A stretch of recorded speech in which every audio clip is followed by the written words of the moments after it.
Tommy P, Mike Tomlin in Pittsburgh, things are happening that let's just say it's reached a pitch that we've rarely seen in Pittsburgh, certainly when it comes to Mike Tomlin, despite a lot of voices from the fan base. It feels different.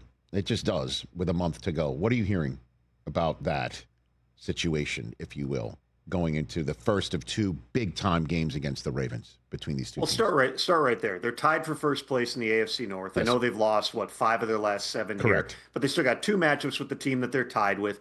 Let's see how these next 5 weeks go before thinking about, what the broader picture is going to be. But to that extent, there's a lot of different things that go into this with Mike Tomlin. And frankly, I would say this is 5 Decembers in a row that we've had some level of, whether it's reports or speculation. We haven't had, the fire Tomlin chants and things like that. But certainly the impressions and the feelings about Mike Tomlin in Pittsburgh seem like they have always been, not aligned with the views of Mike Tomlin nationally. I mean, he's obviously got the streak of never finishing below 500. He's also a guy who hasn't won a playoff game since the Obama administration. I certainly understand where that plays into some of the frustration. You look at the number of different swings. I mean, think of the number of different quarterbacks that have started a game for Pittsburgh since Ben Roethlisberger's retirement. They took their swing on Kenny Pickett. That was not a strong draft class. If there was one guy who they were going to take, it was Pickett. For a variety of reasons, it didn't work out. And then you've got, Mason Rudolph that's in there, and you take your shot last year with Russell Wilson and Justin Fields, and now it's Aaron Rodgers. You're trying different things, but you haven't used that high type of draft capital to go and get a quarterback, and it's not for a lack of trying, nor have they swung a big trade to acquire someone like they could have if, ultimately, for instance, the Rams had decided to move on from Matthew Stafford in the last offseason. What I would tell you, Rich, is based on everything I know, and this is in part from a conversation I had last summer with Art Rooney, where I asked him, what goes into deciding to stick with a head coach for as long as the Steelers have, not just with Mike Tomlin, but in prior cases as well. And Art's philosophy on this is, as long as you believe in the coach and the coach still has the locker room, there's not a reason to make a change.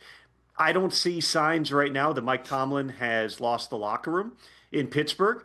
I don't see any reason to believe that Art Rooney is going to do something that the Steelers never do and fire Mike Tomlin. In terms of whether there could be, for instance, a trade, whether Mike Tomlin could want to go someplace else, that's a conversation that Mike would have to initiate with the organization. He's one of the highest paid coaches in the NFL. He's got 2 years left on his deal. There were certainly teams last year, including the Bears, who would have had some level of interest. It just didn't line up. I mean, what job out there is Mike Tomlin going to look at and say it can be better than what he's got in Pittsburgh? Giants, he's got a lot of authority. I'll just jump in. Giants. You got Jackson Dart, you got that front seven, you got Malik Neighbors, you got Cam Scatterbo, you got a fan base that's dying for him. Truly every Giant fan I know. And I know this is stirring it up. This is speculation, because you're right. No, there's 2 big fat Steeler-Ravens games that can change all of this. The tenor can change, but you can also read some tea leaves. You can also use your own 2 eyes as to what this team's going to do if they have the ability to, to get something going. Anything can happen, clearly.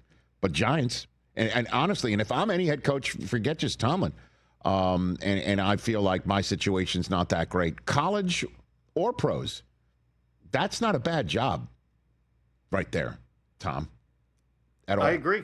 The Giants job has plenty of things going for it, but you're also, Mike Tomlin has seemingly infinite job security in Pittsburgh. He has a lot of authority over the roster. He's out in the scouting process, involved in those things. He's got a pretty good setup in Pittsburgh. So again, this is not, I don't anticipate, and you never say never, but I don't anticipate Art Rooney is going to come to a conclusion that the Mike Tomlin era has run its course. If Mike Tomlin comes to the conclusion that the Mike Tomlin era has run its course in Pittsburgh, now it would be interesting to see exactly how this would play out. There's not a lot of occasions in recent NFL history of executing a trade. Even the Sean Payton trade was different because it was a year later, and they already had a head coach in Dennis Allen. Sean wasn't going to try to come back and get that job back. He wanted to be traded. but it's far different than, the timeline even in terms of trading a head coach after the season and then potentially putting yourself behind in terms of the interview process. It's not impossible, but that's a decision and a path that Mike Tomlin would have to want to go down for the Steelers to go down it. Hey, you made it all the way to the end. Thanks for that. Check us out every single day streaming live on Disney Plus and the ESPN app 12 to 3 Eastern.